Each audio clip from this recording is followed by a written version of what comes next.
Hey, welcome back. Today we're going to be talking about what is alpha decay or alpha radiation and how do you solve alpha radiation problems. So I'm going to show you exactly how to solve these problems, but first I need to explain a little bit about what alpha decay is. Normally atoms are very stable in terms of their nuclei, but as you get heavier atoms, like in the range of uranium, sometimes you can get some unstable atoms. And they can have collisions with other atoms, and so there can be some jostling around of the parts of the nucleus of an atom. What are the parts of the nucleus of an atom? Well, you have protons and neutrons in the center, the nucleus of the atom. And hopefully when you were a kid you played with magnets a little bit, because I'm going to draw on an analogy here of playing with magnets. We have repulsion here. We have repulsion between like charges. So like these two protons here, they normally repel each other. And because they're so close, they repel each other quite a lot. It's just that when protons and neutrons are super close to each other, nearly touching each other, you have something called the strong nuclear force that binds them together. So imagine you are holding together two magnets when you're a kid that repel each other, and you're doing that because the strength of your hands is stronger than the pushback of the magnets that are repelling each other. Now, let's imagine your little brother or sister comes by, knocks or jostles you while you're holding these magnets together, and they're able to separate a little bit, and as they separate, they do continue to repel each other. You still have this repulsion of protons with other protons, and so you have this section go flying off. This section right here is called an alpha particle, and it is represented with an alpha symbol. Also, it is just like a helium atom, so you can say it has an atomic number of 2 and a mass number of 4 as it goes flying off. This fundamentally changes the atom itself. So I do want to emphasize a strong nuclear force only works at very short distances. So if there's a tiny bit of separation, then you can have a particle that goes flying off. This particle in this case that we're talking about is an alpha particle.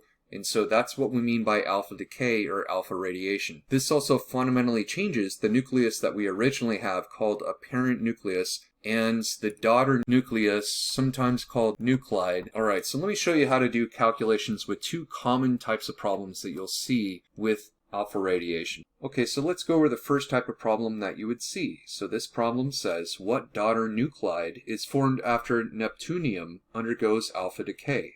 So we don't know what the daughter is, but we do know neptunium undergoes alpha decay. So we know we have an alpha particle here. We'll write this as so, plus an unknown daughter nuclide that's left over. Now we know some things. We know some things about neptunium looking at the periodic table. For instance, we know that this is going to be 93 for our atomic number. Let's assume this is going to be the most common form and it has a mass number of 237. That could be slightly different depending on the problem. They may give you a slight variant or isotope of the mass number. That would just mean it would have an extra neutron or two. And the way you're going to do this is you're going to set up a little mini algebra problem for the top, or the mass numbers you could say. So you could say 237 is equal to 4 plus our unknown top number.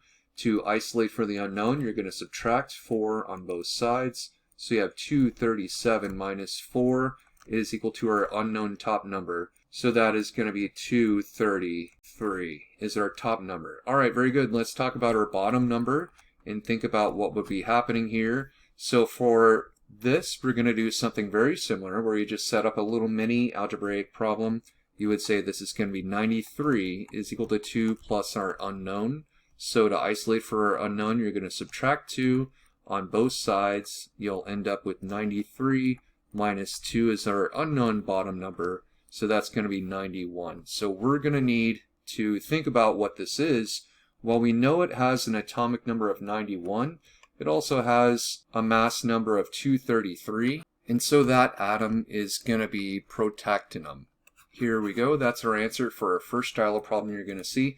Let me show you the second style of problem that you're going to see for this. Alright, our second style problem is going to have the same strategy, but slightly different setup for it. So the problem says what parent nuclide would give off a daughter nuclide of thorium after alpha decay? All right, so we don't know what the parent is, so we're going to put our question mark here. You have our chemical reaction, and we know that we're left with thorium. So we have thorium here. It has an atomic number of 90. And so let's assume that we're given 232 for its mass number as well. Plus, we know there's an alpha particle. An alpha particle is the same thing as a helium atom, and so we're going to use that. Now, what we need to do, same strategy as before, break up and do the top and the bottom calculations for this. And so our top calculation, we would say our unknown value is 232 plus 4.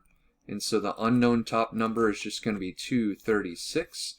And the bottom number, we're going to have our unknown value is equal to 90 plus 2. And so our bottom number is just going to be equal to 92.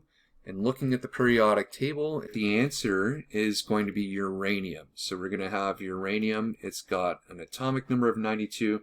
In this case, it's got a mass number of 236 for this flavor of uranium. And that's how you go about doing one of these problems. I'm going to do more lessons in chemistry, but I also have done an entire year of physics lessons. If you have any questions or comments down below, please let me know, and I hope you all have a great day. Take care.